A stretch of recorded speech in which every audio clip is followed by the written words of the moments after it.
നാട്ടിൽ വഞ്ചനയുടെ കല്ലിട്ടും നാട്ടാരുടെ കണ്ണിൽ പൊടിയിട്ടും നാടുനീളെ അധികാരക്കൊടി പറപ്പിച്ച് വോട്ടിട്ടു ജയിപ്പിച്ച നാട്ടുകാരെ ഒന്ന് തിരിഞ്ഞു നോക്കുക പോലും ചെയ്യാതെ പാഞ്ഞു പോകുന്ന മന്ത്രിമാരല്ല ഇന്ന് ഈ നാട് ഭരിക്കുന്നത്. ഇവിടുത്തെ വായനശാലാ മുറ്റത്ത് നാടകം സംഘടിപ്പിക്കാനാണ് ഞാൻ ആദ്യമായി നാട്ടിൽ വന്നത്. ഒന്നും ഞാൻ മറന്നിട്ടില്ല, എല്ലാവരെയും ഞാൻ ഓർക്കുന്നു. എന്നോടൊപ്പം തോളോട് തോൾ ചേർന്ന് നിന്ന് ഇന്ന് നാട് ഭരിക്കുന്ന ഈ പ്രസ്ഥാനത്തിന്റെ സന്ദേശം ഇന്നാട്ടിൽ പ്രചരിപ്പിച്ച ശൗരി. വർഷങ്ങൾക്ക് മുൻപ് ഇന്നാട്ടിനെ ചോറൂട്ടി വളർത്തുന്ന ആയിരപ്പറപ്പാടം സാക്ഷിയായി അന്യായത്തെ ഒറ്റയ്ക്കെതിർത്ത് ഒളിച്ചോടേണ്ടി വന്നു. അന്നത്തെ നിയമം ശൗരിയുടെ മേൽ കൊലപാതക കേസുകളാണ് ചാർജ് ചെയ്തത്. ഈ മന്ത്രിസഭ അധികാരത്തിൽ കയറിയതിനു ശേഷം തീരുമാനമെടുക്കാൻ വേണ്ടി ആദ്യമെടുത്ത കേസുകളിൽ ഒന്നാണത്. ആയിരപ്പുറപ്പാടത്ത് അന്നു നടന്ന സംഘടനവുമായി ബന്ധപ്പെട്ട എല്ലാ കേസുകളും പിൻവലിക്കാൻ ഉത്തരവായിട്ടുണ്ടെന്ന ആ സന്തോഷ വാർത്ത നിങ്ങൾ അറിയിക്കട്ടെ.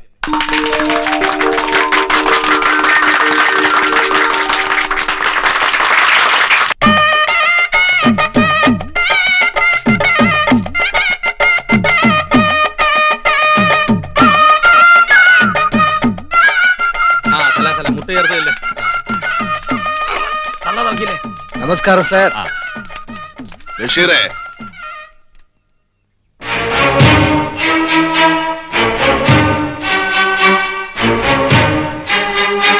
ശൗരി?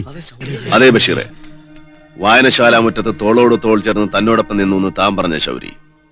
ഈ നാടിന് അന്നമൂട്ടിയ വീടിന് വേണ്ടി കുത്തുകൊണ്ട് മരിച്ച പാപ്പിമാപ്പിളയുടെ മകൻ ശൗരി. ബഷീറേ, താനെന്ന് ഞങ്ങളെ കൊണ്ട് കളിപ്പിച്ച നാടകത്തിലെ ശരിയായ ഹീറോ താനായിരുന്നു എന്ന് എനിക്കിപ്പോഴാണ് മനസ്സിലായത്. മന്ത്രിയായല്ലോ. നന്ദിയുണ്ട് ബഷീറേ. ഇങ്ങനെ ഉറക്കെ സംസാരിക്കാനുള്ള സ്വാതന്ത്ര്യമെങ്കിലും എനിക്ക് തിരിച്ചു കിട്ടിയല്ലോ. എന്റെ അമ്മച്ചിയും പെങ്ങളും എല്ലാം ഞാൻ അറിഞ്ഞു. എങ്ങനെ മരിച്ചു താൻ അന്വേഷിച്ചോ? ശൗരി, നമുക്ക് പിന്നെ സംസാരിക്കാം. പറ്റില്ല, എനിക്കിപ്പ സംസാരിക്കണം. തന്നോട്, മന്ത്രിയോടല്ല, എന്റെ ബഷീറിനോട്. നീ പോടാ ചെറ്റേ. ശൗരി, ഞാൻ പറയുന്നത് കേൾക്കണം. നാണമില്ലേ ബഷീർ തനിക്ക്? ഇറക്കുമതി ചെയ്ത വെപ്പാട്ടികളെ നിരത്തി നിർത്തി ഈ പന്ന ചെട്ടിയാരൊരുക്കിയ താലപ്പിലയിൽ നുണഞ്ഞ ഈ വീട്ടിനകത്ത് കാലുകുത്താൻ അന്നമൂട്ടുമേടെ തനിക്കൊന്നും കയറാൻ തോന്നിയില്ലല്ലോ. പാവങ്ങളെ നക്കാപ്പിച്ച കാശിന് ചവച്ച് നിന്നുകൊണ്ടിരിക്കുന്നവനായി ചെട്ടിയാര്. മന്ത്രി എഴുന്നള്ളിച്ച് നാട്ടുകാരുടെ സ്വാധീനം ഉറപ്പിക്കാൻ നോക്കുക. ഈ വീട്ടിൽ കാലുകുത്താൻ തന്നെ ഞാൻ സമ്മതിക്കല.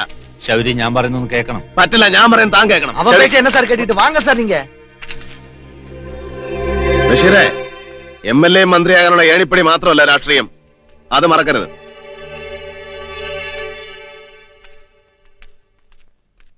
പാർട്ടിക്ക് വളരെ വേണ്ടപ്പെട്ടവനാ ശൗരി പൊന്നിച്ചെട്ടി. പാർട്ടിക്ക് വേണ്ടപ്പെട്ടവൻ നാട്ടുകാരുടെ ശത്രു എങ്ങനെ പാർട്ടിയുടെ ബന്ധുവാകും? നിങ്ങൾ പറയുന്ന പരാതിയൊന്നും നാട്ടുകാർക്ക് അയാളെ പറ്റിയില്ല. ഉണ്ട് ബഷീറെ, ആരും അത് പറയുന്നില്ലെന്നേ ഉള്ളൂ. എന്തുകൊണ്ട് പറയുന്നില്ല? പേടിച്ചിട്ട്. ആരെ പേടിച്ച്? നാട് ഭരിക്കുന്നത് നിങ്ങളെയൊക്കെ തന്നെ. വോട്ട് ചെയ്ത നാട്ടുകാർ തന്നെ നിങ്ങൾക്കെന്ന അധികാരമുണ്ടല്ലോ, അതിനെ പേടിച്ചിട്ട്.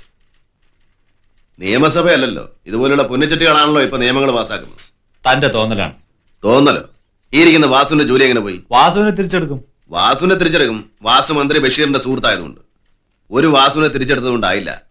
പൊന്നച്ചെട്ടിയുടെ അക്രമങ്ങളെ ചൂണ്ടിക്കാണിക്കാൻ, അതിനെതിരെ ശബ്ദമുയർത്താൻ നാട്ടുകാർക്ക് ധൈര്യം കൊടുക്കണം. തന്നെ കൊണ്ടാവോ? ഞാനും ഒരു മന്ത്രി എന്നല്ലാതെ ഞാൻ ഒറ്റയ്ക്ക് എന്ത് ചെയ്യാനാ? താൻ ഒറ്റയ്ക്കോ? തന്നെ വോട്ടിട്ട് ജയിപ്പിച്ച നാട്ടുകാരല്ലേ തന്റെ കൂടെ? പാർട്ടിക്ക് കൂട്ടായ ഒരു ഡിസിപ്ലിൻ ഉണ്ട് ശൗരി. ഡിസിപ്ലിൻ? നാട്ടുകാരെ കണ്ണി പൊടിയിട്ട് നാട് നശിപ്പിക്കുന്ന ഇൻഡിസിപ്ലിൻ.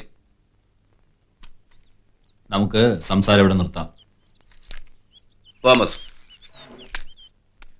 ബഷീറെ, ഞാൻ ഇനിയും സംസാരിക്കും. തന്റെ മന്ത്രിമന്ദിരത്തിന്റെ വാതിക്കലോ സെക്രട്ടേറിയറ്റ് പഠിക്കലോ അല്ല, ഞങ്ങളുടെ ആയിരപ്പുറ പാടത്ത്. ഭരിക്കാൻ വേണ്ടി താനും അവിടെ വന്നൊരു നാടകം കളിച്ചാണല്ലോ. അന്ന് നാടകം കണ്ട് കൈയടിച്ച നാട്ടുകാരെല്ലാം ഇപ്പോ ചെട്ടിയാർ റേഷൻ കട വാതിക്ക ക്യൂ നിൽക്കുക കഞ്ഞി കുടിക്കാൻ. ഞാൻ അവരെ ഒന്നിച്ച് നിരത്തി നിർത്തും. ആ പീറ ചെട്ടിയാർക്കെതിരെയല്ല, ഇത്തരം കീടങ്ങളെ നാട്ടുകാരുടെ ചോരയൂട്ടി വളർത്തുന്ന അന്യായത്തിനെതിരെ. അത് രാഷ്ട്രീയമാണെങ്കിൽ താൻ ഉൾപ്പെടുന്ന രാഷ്ട്രീയത്തിനെതിരെ. രാഷ്ട്രീയത്തിലൊരു തെറ്റുമില്ല ശൗരി. മന്ത്രി കസേരയിൽ ഇരുന്ന് എല്ലാ രാഷ്ട്രീയക്കാരും പറയുന്നത് തന്നെയാ ബഷീറെ. നമ്മുടെ നാട്ടിൽ ഒരു പൈസ മുടക്കില്ലാത്ത ഏറ്റവും നല്ല വ്യവസായമായി മാറിയിരിക്കുന്നു രാഷ്ട്രീയം. വാ, ഞാൻ ഇനിയും വരും. തന്നെ കൊണ്ട് എന്തെങ്കിലും സഹായം എനിക്ക് ആവശ്യമുണ്ടെങ്കിൽ അന്ന് എന്റെ കൂടെ നിൽക്കണം. വാ, വരട്ടെ.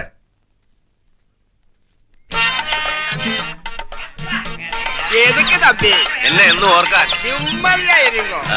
உடம்பே பாத்துக்கோ. வரேன் தம்பி. முருகா ஏறேண்டா. அது உட்கார்றா.